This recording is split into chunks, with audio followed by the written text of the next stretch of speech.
Have you ever felt like you were standing at the base of a massive, cloud-shrouded peak, knowing that everything you want in life is waiting for you on the other side, yet finding yourself completely unable to take the first step? Or perhaps you have started the climb many times, only to find yourself back at the bottom, wondering how you managed to trip over your own feet once again. This experience is the central paradox of the human condition. We are often our own most significant obstacles. We claim to want success, love, and health, yet we consistently engage in behaviors that ensure those very things remain out of reach. This book is an exploration of that internal landscape, the rugged terrain of the subconscious mind where our fears, habits, and self-sabotaging tendencies reside. The title of this journey is a reference to the profound insight that the mountain you are trying to climb is not made of external circumstances, difficult bosses, or bad luck. Instead, the mountain is you. It is composed of the mental blocks and emotional patterns you have spent a lifetime constructing to keep yourself safe, even if that safety is actually a cage. Throughout these pages, we will delve into the mechanics of why we hold ourselves back, and more importantly, how we can begin the arduous but rewarding process of transformation. You will learn to recognize the subtle ways your subconscious influences your daily choices, and how to harness that same power to reach your highest potential. This is not a journey for the faint of heart. It requires a level of radical honesty that most people avoid at all costs.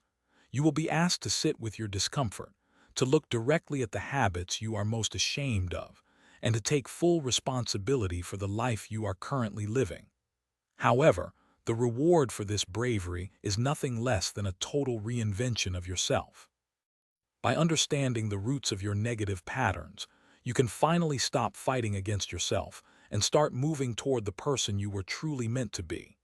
This book serves as your guide, offering a map of the twists and turns you will encounter as you begin your ascent.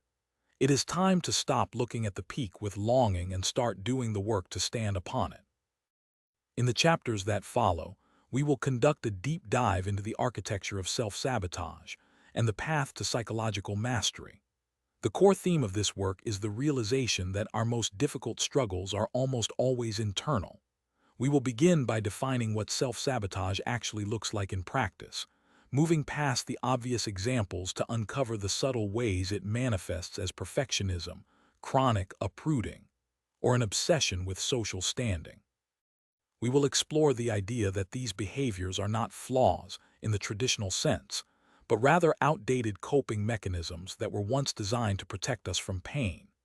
As we progress, we will examine the biological and psychological markers of change.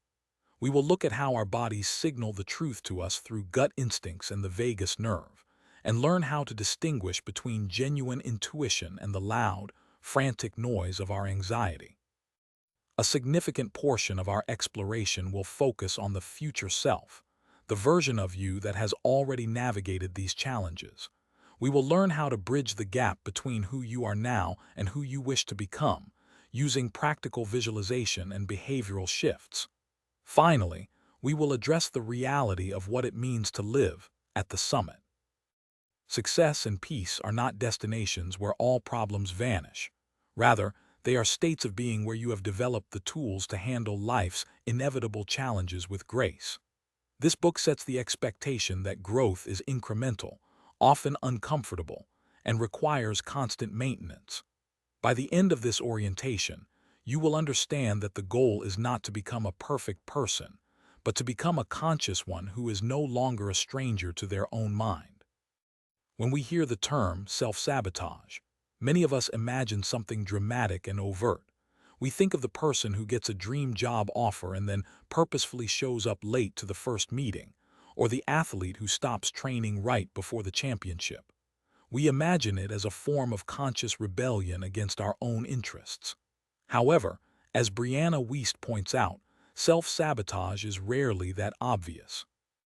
It is not like being under the spell of a stage hypnotist, where you are unaware of your actions while the audience laughs at your flailing. In reality, self-sabotage is the quiet, invisible architect of our daily lives. It is a sophisticated system of defense that operates just beneath the surface of our awareness, influencing our decisions in ways that feel like common sense or necessity at the time. At its core, self-sabotage is a coping mechanism. It is a tool that your subconscious mind employs to meet a need or soothe an emotion that is being neglected. Think of it as a psychological band-aid. It doesn't heal the wound, but it provides a temporary sense of relief and protection from the elements. The problem is that while these mechanisms feel good in the short term, they act as anchors in the long term, preventing us from ever truly moving forward.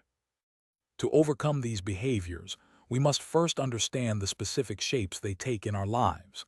One of the most common masks of self-sabotage is perfectionism. On the surface, being a perfectionist seems like a virtue. It looks like a commitment to excellence.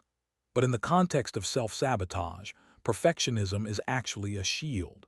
It protects you from the possibility of failure by ensuring you never truly try. If you cannot do something perfectly on the first attempt, your perfectionism tells you it's better not to do it at all. This prevents you from being a beginner, which is the only way to eventually become an expert. By setting impossible standards, you give yourself a valid excuse to stay in your comfort zone, thereby avoiding the vulnerability of being judged for a flawed effort. Another manifestation is what we call uprooting. This is the habit of constantly changing your environment, switching jobs, ending relationships, or moving to new cities, the moment things get difficult or real.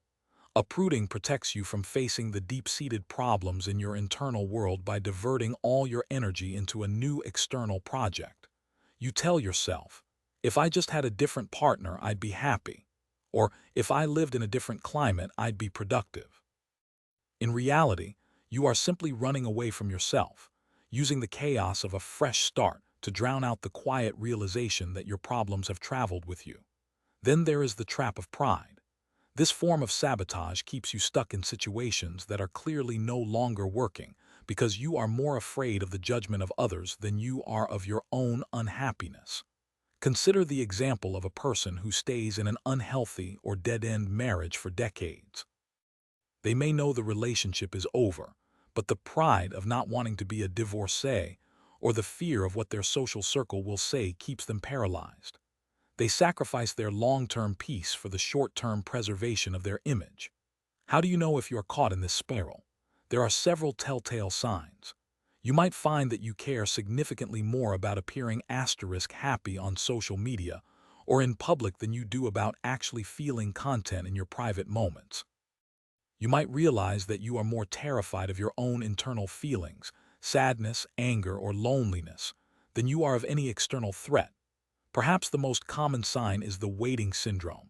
You are constantly waiting for a hero, a lucky break, or a specific person to arrive and lift you out of your current circumstances. Escaping this spiral requires a difficult first step: recognition. You must see these acts for what they truly are, not personality traits but barriers. They are the mountain. To begin dismantling them, you need to engage in a process of radical inventory. Sit down with a pen and paper and make a list of every single problem in your life. Do not hold back. Be specific, be clear, and above all, be honest. Write down the debt you've been ignoring, the relationship that has gone cold, and the health habits you've neglected. Once you see them clearly on the page, admit that these are the results of your current coping mechanisms. Then make a solemn promise to yourself. You will no longer accept these protections as a substitute for a real life. The climb begins with the admission that you are the one standing in your own way. Once you have identified the specific ways you sabotage yourself, the next step is to understand why you are doing it. Your behaviors are not random. They are a form of communication. Every bad habit, every repetitive mistake, and every instance of procrastination is your subconscious mind trying to tell you something important. If you can learn to listen to what your behaviors are saying, you can uncover the hard truths that will eventually set you free. Take, for example, the epidemic of overworking. In our culture, being a workaholic is often worn as a badge of honor. We tell ourselves we are passionately committed to our careers or that we are simply ambitious. However, if you find yourself consistently neglecting your health, your family, and your personal life to spend extra hours in the office, your behavior is signaling a deeper issue. More often than not, overworking is an avoidance tactic. It is a way to stay so busy that you never have to be alone with your own thoughts. If you stop moving, you might have to feel the loneliness of an empty house or the dissatisfaction of a stagnant personal life. By staying at the office until 9:00 p.m., you effectively hide from your feelings. The work isn't the goal, the distraction is. To heal, you must be honest about what you are running from and deal with that core emotion instead of answering one more email. Another common behavioral signal is an obsessive concern with the opinions of others.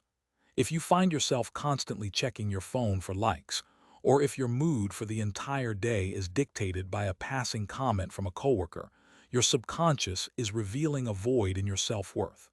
If you were truly satisfied with your life, your home, your character, your choices, you wouldn't have such a desperate need for outside validation. When you find yourself craving approval, treat it as a signal from your subconscious. It is telling you that there is a part of your life where you don't yet approve of yourself. That is the area that requires your attention, not the opinions of people who don't have to live your life. Financial self-sabotage is another powerful communicator. If you find yourself spending money you don't have on things you don't need, you are likely trying to fill an emotional void with material objects. The high of a new purchase provides a momentary spike in dopamine that masks a deeper lack of fulfillment. Perhaps you feel unloved, or maybe you lack a meaningful hobby or a sense of purpose. The shopping bags are a temporary substitute for the real work of building a life that feels good from the inside. Instead of reaching for your credit card, ask yourself what you are actually hungry for. Is it connection? Is it excitement? Is it a sense of mastery? Find a way to fill that void that doesn't involve debt. It is important to remember that these self-sabotaging behaviors are masters of camouflage. They hide behind the mask of instant gratification or a false sense of security. They make you feel safe in the moment while slowly eroding your future. Furthermore, the voice that identifies these behaviors isn't usually the loud, screaming voice of your ego. Instead, it is a quiet, gentle tone deep within you. It is the still, small voice that tells you the truth when you are lying in bed at night. It can be incredibly difficult to hear if you are constantly surrounded by noise and distraction. To hear this voice, you must be willing to cultivate silence and complete honesty.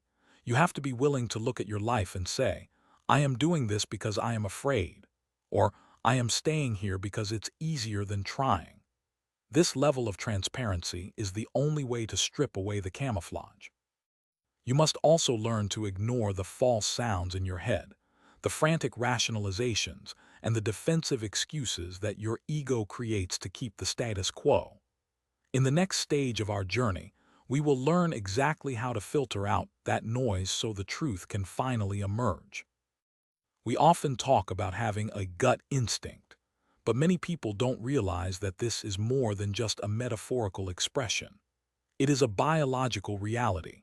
Your gastrointestinal system is often referred to as your second brain because it contains an extensive network of neurons and stores a vast amount of information.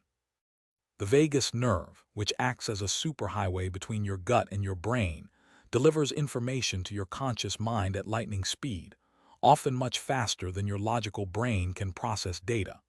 This is the source of that immediate feeling you get about a person or a situation. However, as powerful as gut instinct is, it is frequently misunderstood and misused. To climb your mountain, you must learn the specific rules of how intuition works. The most important rule is that your gut instinct only operates in the asterisk present asterisk. When you meet someone for the first time and you feel an immediate sense of unease, or, conversely, an immediate sense of trust, that is your gut instinct working correctly.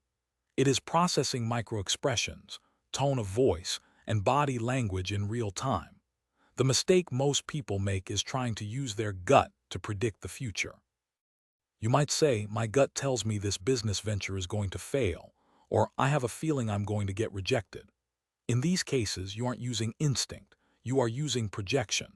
You are taking your past traumas, your current anxieties, and your personal biases and projecting them onto an unknown future event. Your gut might be reacting, but it's reacting to the asterisk thought asterisk of the event, not the reality of it. This is how we talk ourselves out of great opportunities. We mistake our fear of the unknown for a bad feeling from our intuition. This brings us to the complex world of feelings. While our emotions provide valuable insights into our internal state, they are also prone to distorting reality. We have all experienced days where a bad mood makes everything look bleak. On these days, we might feel like our partner doesn't love us, our boss is out to get us, and our friends are ignoring us. These feelings are real in the sense that we are experiencing them, but they are not true in the sense that they reflect objective reality. One of the most important lessons in emotional maturity is realizing that feelings should not always lead your actions. In fact, the reverse is often true. Right actions lead to positive feelings. If you wait until you feel like exercising or feel like doing the hard work, you may never start. But if you do the work first, the positive feelings of accomplishment will follow. So, how do you tell the difference between the quiet voice of true instinct and the loud, deceptive pull of anxious feelings? It requires a fine-tuned ear. Instinct is almost always calm. Even when it is warning you of danger, it carries a sense of clarity and knowing. Anxiety, on the other hand, is frantic, loud, and fearful. Instinct focuses on solving problems and moving forward. Anxiety focuses on creating problems and staying paralyzed. Instinct sounds like a wise teacher. Anxiety sounds like a scared child. The real challenge is applying this knowledge in real time. It is one thing to understand the theory of the vagus nerve while reading a book. It is quite another to remember it when you are in the middle of a heated argument or a panic attack. To change your life, you must learn to disconnect your feelings from your behaviors. You must reach a point where you can say, I feel incredibly angry right now, but I am not going to act on that anger. This is called emotional processing. It involves sitting with the discomfort of the emotion without letting it drive the bus. When you can process your emotions in real time without reacting impulsively, you have gained a superpower that will assist you in every step of your climb. One of the biggest mistakes people make when they decide to change their lives is trying to do everything at once. They decide that starting Monday, they will wake up at 5:00 a.m., go to the gym, eat a perfect diet, start a business, and meditate for an hour. This is a recipe for failure. Why? Because your brain is wired to seek comfort and familiarity. When you attempt a massive, total overhaul of your existence, your subconscious views it as a threat to your survival and triggers a massive, self-sabotage response to pull you back to your old habits. To successfully climb your mountain, you must learn to manage your discomfort by making small, almost imperceptible changes. This is the art of the pivot. Instead of trying to leap to the top of the mountain, you focus on shifting your weight just 1 inch in the right direction. If you want to change your health, don't start with a marathon. Start by walking for 10 minutes a day. If you want to change your career, don't quit your job tomorrow. Start by spending 30 minutes an evening researching a new field. The reason small changes are so effective is that they fly under the radar of your internal alarm system. Because the change is small, it doesn't feel like a threat, so your subconscious doesn't fight back as hard. Over time, these small shifts begin to accumulate. This is the principle of compound interest applied to personal growth.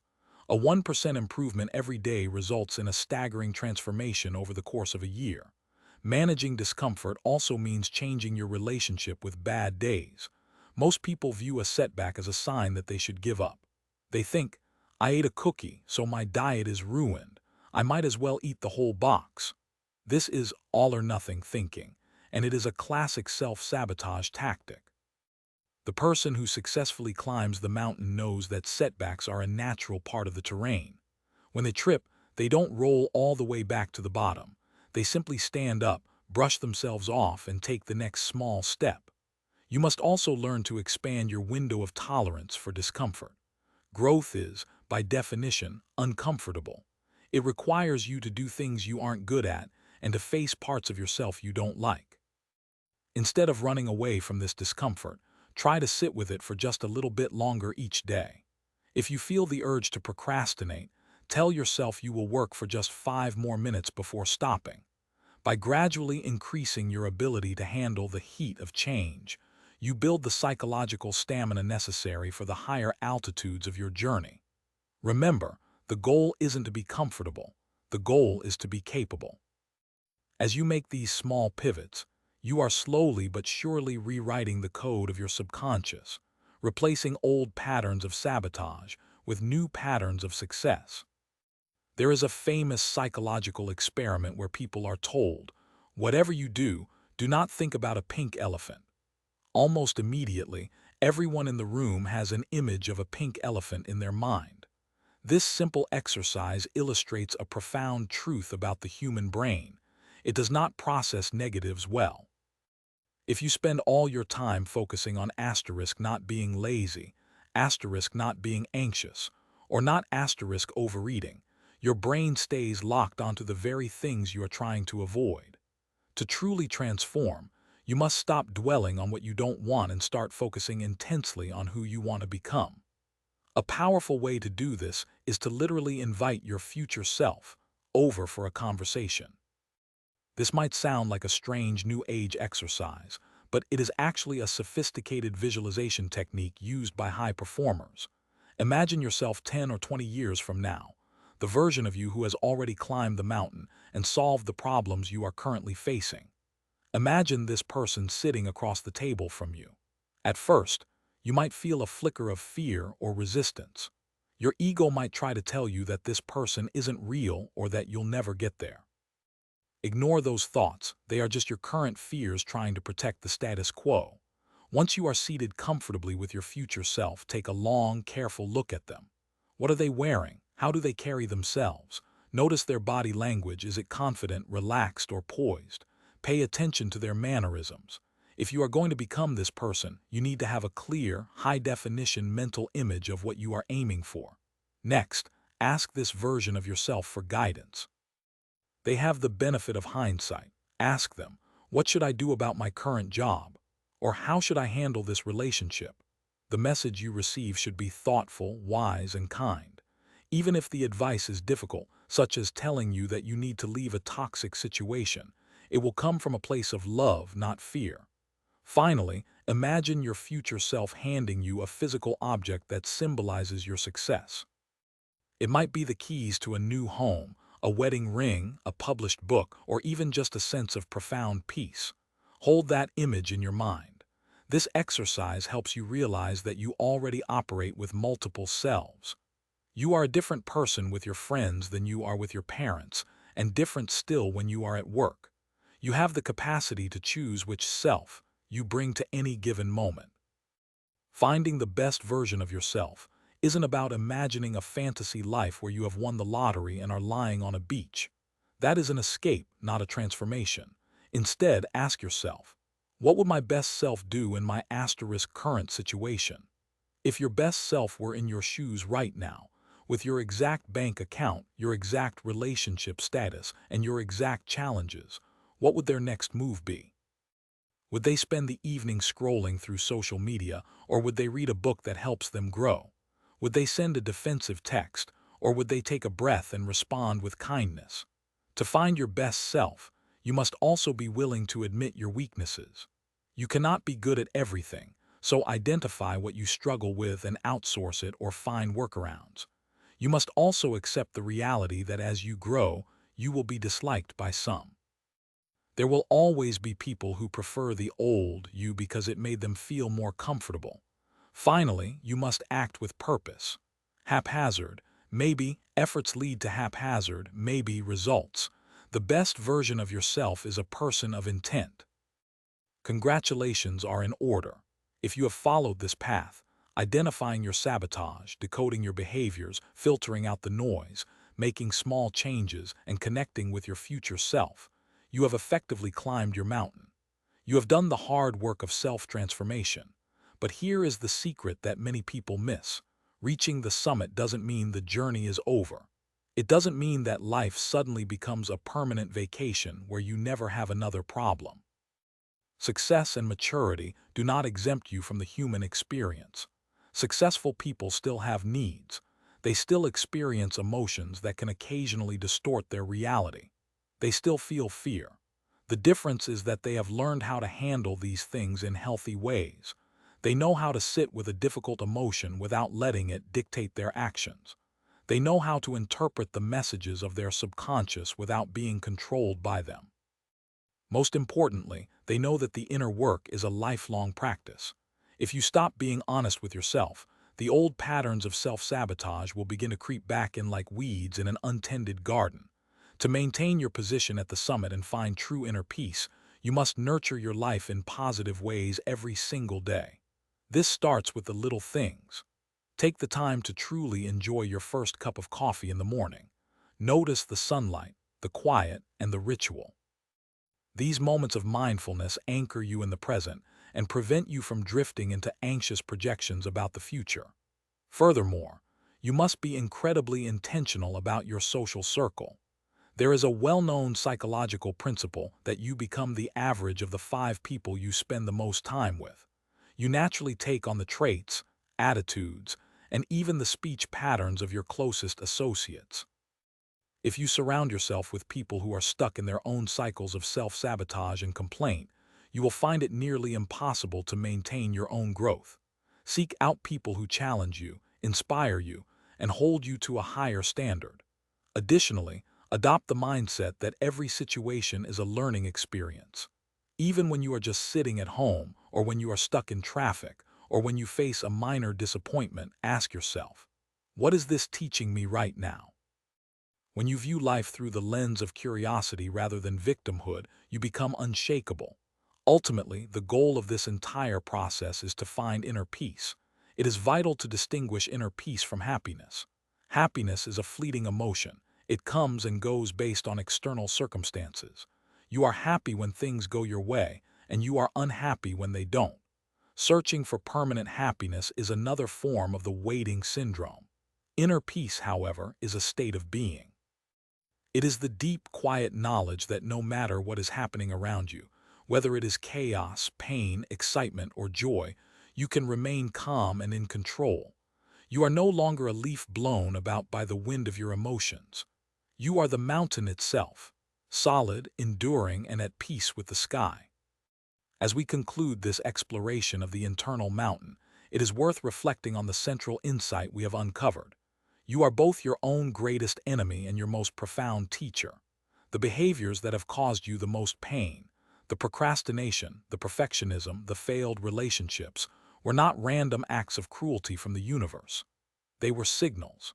They were the check engine lights of your soul, telling you that a deeper need was not being met and that a change was required.